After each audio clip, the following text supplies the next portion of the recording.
se for aprovada, vai retirar os poderes de Arthur Lira,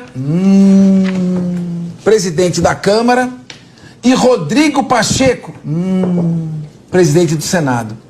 Atualmente, Elaine, eles podem decidir, isso é o regimento interno, né? Sim. De maneira monocrática, quer dizer, só eles, sobre o que fazer com pedidos dessa natureza. Inclusive, ambos podem não fazer nada. Recebe pedido de impeachment, não faz nada. E deixar todas as solicitações sem resposta pelo tempo que quiserem.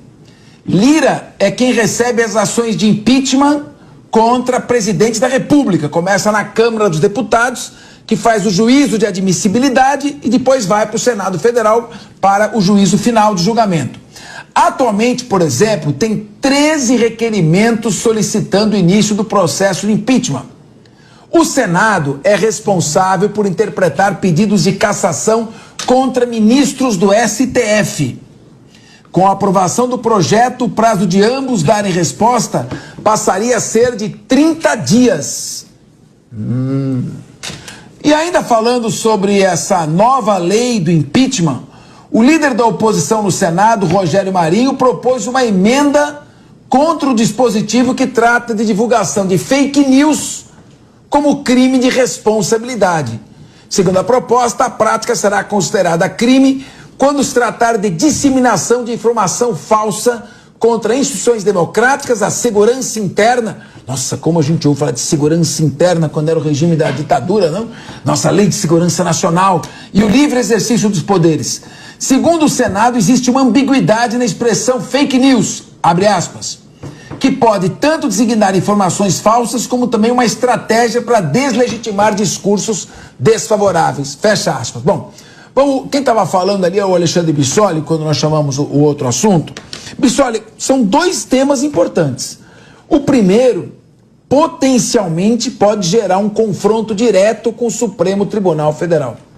Tem alguns ministros que acumulam diversos pedidos de impeachment. E por força de uma posição do presidente do Senado, esses processos não entraram em votação. Processos, aliás, perigosíssimos, não é? Que podem gerar um conflito institucional grave. Você acha que, em primeiro lugar, tornar obrigatório que o presidente do Senado, vamos focar primeiro no impeachment dos ministros, que o presidente do Senado, em 30 dias, justifique por que ele não colocou, isso pode aumentar o poder de fiscalização do Senado em relação ao Supremo, mas ao mesmo tempo gerar um conflito? E o segundo ponto é a questão das fake news, que é expressão um pouco vaga, imprecisa. Qual o perigo que tem um tipo de definição de fake news muito vaga, imprecisa, para transformar em crime de responsabilidade e caçar mandatos parlamentares? No momento, Bissoli, que são 14 horas e 32 minutos. Repita. 14 horas e 32, vai você, Bissoli.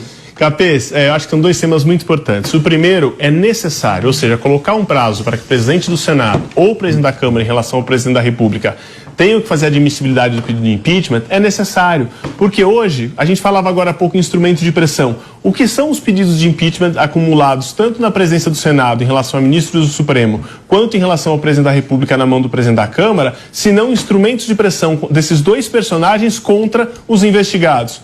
Poxa, a gente teve no mandato do Bolsonaro mais de 100 pedidos de impeachment lá, colocado para o Lira apreciar. E a todo momento era assim, presidente, a gente precisa conversar, pensando bem, olha quanto pedido de impeachment eu tenho aqui. A verdade é uma só, ou tem elementos ou não tem. Nada justifica ficar segurando na gaveta da mesa lá da presidência do Senado ou da Câmara pedido de impeachment. Se tem argumento, dá seguimento e coloca quem de direito a apreciar, que é o plenário. Não tem, arquiva e pronto. Porque ficar segurando pedidos sem análise significa que você está fazendo política com pedido de impeachment. E a gente não pode permitir num país que instrumentos tão excepcionais de ruptura institucional como impeachment sejam utilizados como instrumento de pressão ou barganha política, por emendas, por ministérios, por cargos. Isso é um absurdo.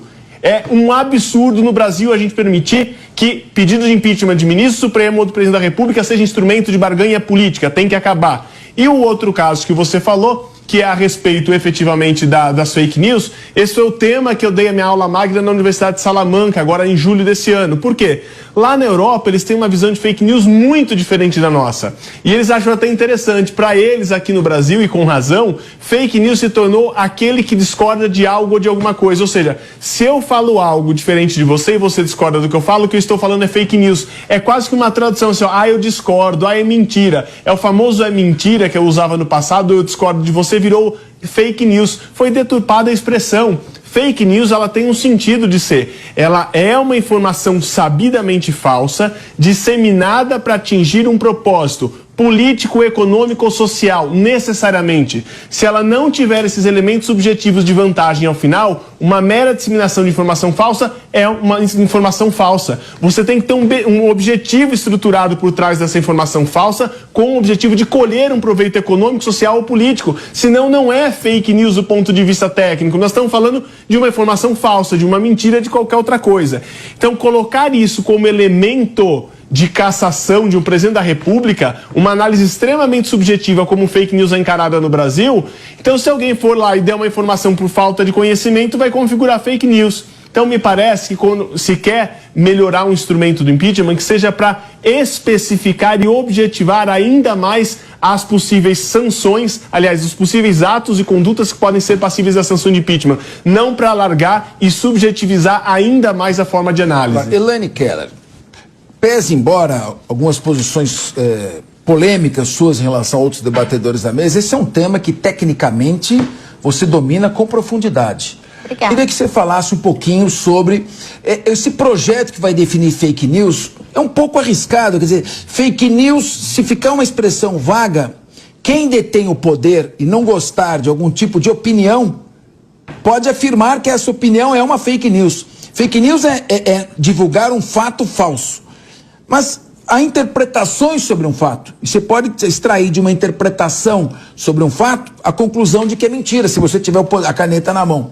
Qual é o risco disso e como você acha que deve ser essa regulação das fake news? O que assustou, Elaine, não é o projeto em si, mas o apetite com que o governo federal foi para aprovar. Será que vão usar essa lei para perseguir quem tem opinião contrária? Como é que você acha que isso pode ser regulamentado de uma maneira que dê segurança jurídica? Quando se faz uma lei, não é uma lei para esses 4 anos. Em tese, até que ela seja revogada por outra. Qual a sua opinião? Bom, Capês, o Bissoli foi muito pontual nas palavras dele.